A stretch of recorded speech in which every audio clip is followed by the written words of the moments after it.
මේ දවස්වල අන්තර්ජාලයේ වැඩිපුර සැරිසරන සිදුවීමක් තමයි පාසල් ළමයෙක් තමන්ගේ ගුරුවරයාට පරුෂ වචනයෙන් බැනවදින ආකාරය.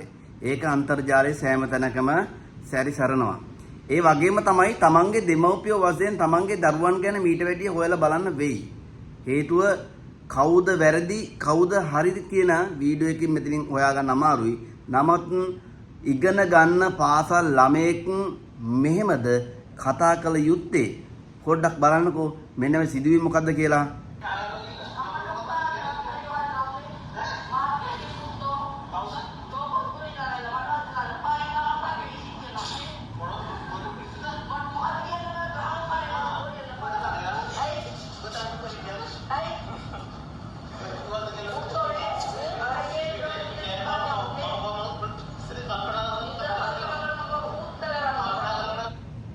කතාව ඇහුණ නේද?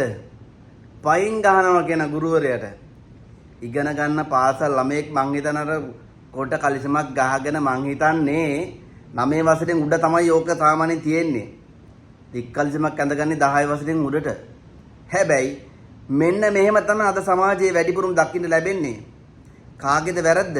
සමාජයේද වැරද්ද? සමාජයකට වැටුණාට පස්සේ සමහරක් වෙලාවට පරුස වචන කියන දේවල් ඔටෝම ඉගෙන ගන්නවා. නැත්තම් තමන්ගේ අම්මා තාත්තා කතා කරන විලාස දිහා දැක්කම සමහරක් වෙලාවට එහෙමත් වෙන්න ඉඩ තියෙනවා. සමහරක් වෙලාවට පාසලින් ඉගෙන ගන්නත් වෙන්න ඉඩ තියෙනවා. ඒක කෙසේ වෙතත් මම හිතන්නේ මේක වැරදි.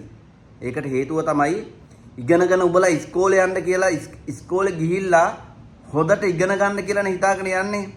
ඉගෙනගෙන ඉවර වෙලා හොඳ ජොබ් එකක් කරන්න මහත්තයෙක් වෙන්න දෙමව්පියන්ට සලකන්න ඕනි කියලා හිතාගෙන තමයි පාසල් යවන්නේ. හොඳ නරක ඉගෙන ගන්න.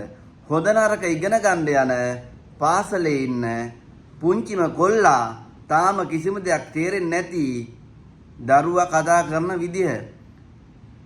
ගුරුවරයාට ඔන්න ඔහොම තමයි අමතන්නේ. උඹ මොකද? ඇයි උඹ ගහන්නද? තව වචන තියෙනවා. ඇහුවනම් ඔබට ඒක තේරුම් ගන්න පුළුවන් වෙයි. මේක තමයි අද සමාජයේ දකින්න ලැබෙන සංවේගම කතාව. මොනවද මේ කතා කරන්නේ? තේරුමක් නැද්ද ඇත්තටම? තමන්ගේ ගුරුවරයාටවත් ආදරය කරන්න දන්නේ නැති ළමයි වගේක්. මෙහෙම ද සමාජය ඉගෙන ගන්න තියෙන්නේ. දෙමව්පිය වශයෙන් තමන්ගේ දරුවා ගැන මීට වැඩිය හොඳට හොයලා බලන්න වෙයි. ඒකට හේතුව ගුරුවරුන්ගේ පැත්තම වැරදි කියන්න බෑනේ. සමහරක් වෙලාවට ගුරුවරයා වැරදිද ළමයා වැරදිද කියන ඔබ තීරණය කළ යුතුයි. නමුත් මේක අන්තර්ජාලයේ සෑම තැනකම සැරිසරන සිදුවීමක් නිසා තමයි මම වැඩිපුරම මේක කතා කරන්න උත්සාහයක් දැරුවේ. මුන් තමයි ලොකු වෙලා ගිහිල්ලා ඉවර වෙලා පන්ති කට් කරලා අවසානයේදී තවත් කෙල්ලෙක් හිටියොත් ඒකිව දූෂණය කරලා හිරේටත් ගිහිල්ලා තමන්ගේ අම්මයි තාත්තයි දෙන්නත් මරලා අවසානයේ පාතාලයටත් බිහි වෙන්නේ මෙන්න මේ වගේ වුන්. පොඩ්ඩක් ඒ නිසා කියලා දෙන්න වෙයි. මේක අන්තර්ජාලයේ සෑම තැනකම සැරිසරනවා. දරුවන්ට හොඳ නරක කියලා දෙන්න වෙයි. දෙමව්පියන්ගේ අවධානය පිණිස තමන්ගේ දරුවා ගැන විතරක් හොඳයි කියලා හිතාගෙන ඉන්න සමහරක් දෙමව්පියෝ. ඒ නිසා හොඳයි කියලා හිතාගෙන ඉන්න දෙමව්පියන්ගේ අවධානය පිණිසයි මේක. තමන්ගේ දරුවා ගැන මීට වැඩිය හොඳට හොයලා බලන්න.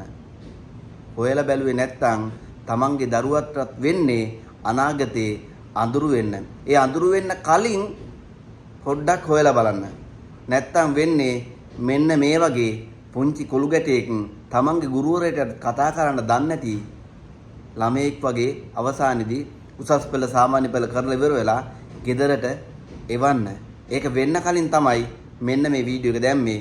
මෙහෙම දේවල් කරන්න එපා කියලා. සමාජයට මොකද්ද කියන්න තියෙන්නේ? මේ වගේ ළමයන්ට මොකද්ද කියන්න තියෙන්නේ? ගුරුවරයෙක් වශයෙන් මෙන්න මේ වීඩියෝ එක බලලා මොකද්ද කියන්න තියෙන්නේ? ඉස්කෝලේ පාසල් යන දරුවෙක් වශයෙන් ඔබට මොකද්ද කියන්න තියෙන්නේ? අම්මා කෙනෙක් තාත්තා කෙනෙක් වශයෙන් ඔබට මොකද්ද කියන්න තියෙන්නේ? හොඳ නරක හැම වෙලාවෙම දරුවන්ට කියලා දෙන්න බලන්න. හොඳ නරක කියලා දුන්නේ නැත්නම් තමයි මෙන්න මේ වගේ දේවල් උදා වෙන්නේ. මම කැලුම් ටීවී හැමදාමත් මේ වගේ වීඩියෝ අරගෙන එන්න එකම හේතුව තමයි සමාජයේ යම් කිසි කෙනෙක් වැරදි වැඩක් කරනවා නම් ඒ වැරදි වැඩෙන් මුදවා ගන්න තමයි සෑම වෙලාවකම අරගෙන එන්නේ. මේවා බන නෙමෙයි. මේවා තමයි ඇත්ත කතාව. මම කැලුම් ටීවී